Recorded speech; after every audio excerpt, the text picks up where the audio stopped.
Hello fellow crafters, Janine here, and today I'm bringing you another hashtag event for the Creative Arts Collaboration. This hashtag event is Love Spring Art, and nothing says spring to me quite like flowers do. Here in Southwest Louisiana, things are already starting to be in full bloom by the time we reach spring. I have an azalea bush in the front of my house that is just blooming like mad before Easter. And so with the thought process of spring flowers, I wanted to do a watercolor piece that really spoke to spring flowers to put on a birthday card. So I just cut a piece of Canson cold press watercolor paper down to size and ran it through my Evolution Advance die cut machine, and I used a Doris embossing folder that had a floral design to it. And then using my watercolor set, and it's the same watercolor set you've been seeing me use in every other video.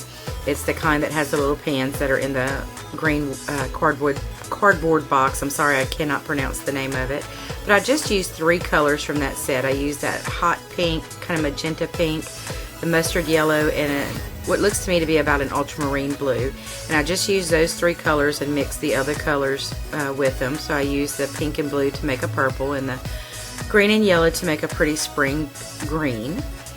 And I was going for an abstract look with this card. I did not want it to be literal, like paint every flower in the lines.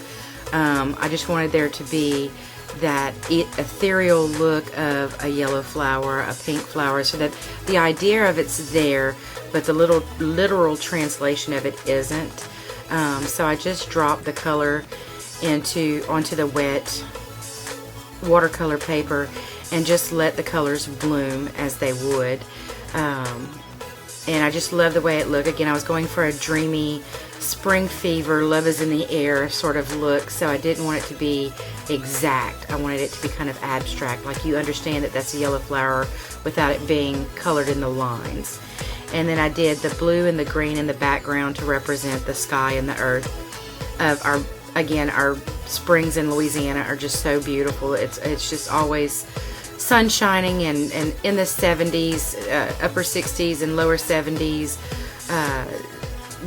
The grass has come back from its dormant phase of the winter and is turning that bright spring green again. The skies are blue and sunshiny. So I wanted this card to represent that, the flowers in bloom and the beautiful weather. And then I took a yellow card base and started with a piece of yellow ribbon on the back of it, and realized later that that wasn't the best way to do the ribbon for the card, but it's okay, you don't know until you try. And then using a piece of watercolor that I had left over from last month's hashtag event, I stamped happy birthday on a piece of it and then cut it into a banner shape and inked the edges with Blue Danube ink by Memento. And then I took my heat tool and finished drawing my watercolor piece because I was getting anxious. I was ready to put my card together because I was just loving the way that this watercolor piece was coming out. And I just trimmed the card down to size, of course, to get rid of the white edges where it was taped down, but also to trim it to the proper size for the card base. And that's about the point that I realized that starting the ribbon on the back wasn't the best idea I'd ever had. But as usual, I'm pretty good about working around the mistakes that I make, which I guess is a plus if you make a lot of mistakes.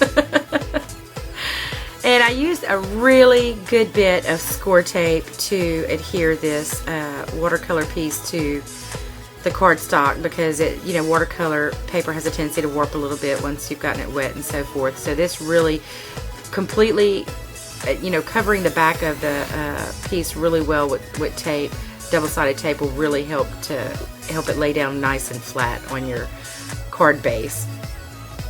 And this was score tape I won in May made its giveaway from Punch Place Plus, and I tell you, I love this stuff. It adheres very, very, very well.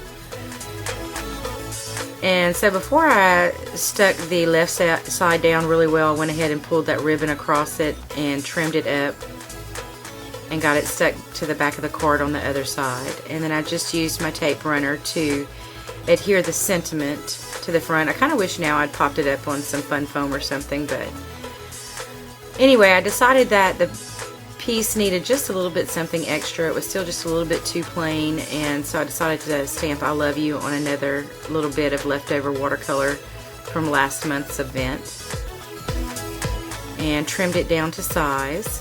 and ink the edges again with the Blue Danube ink. And again, I wish I'd popped it up, but I really just wanted the watercolor in the background to be the showpiece because I was in love with the way it came out. I thought it was just really pretty, and again, ethereal and soft and springy and beautiful. And just to bring things up another level and to really give it a little extra something, I used some of the pink and white baker's twine that I have. Something I got from the Dollar Tree. It's a really great buy. And I felt like that just gave it that little something extra that really made the card very special and amped up that handmade aspect of it. So this is the finished piece. I love it. I think it came out so beautiful, and it definitely is representative of spring in the South.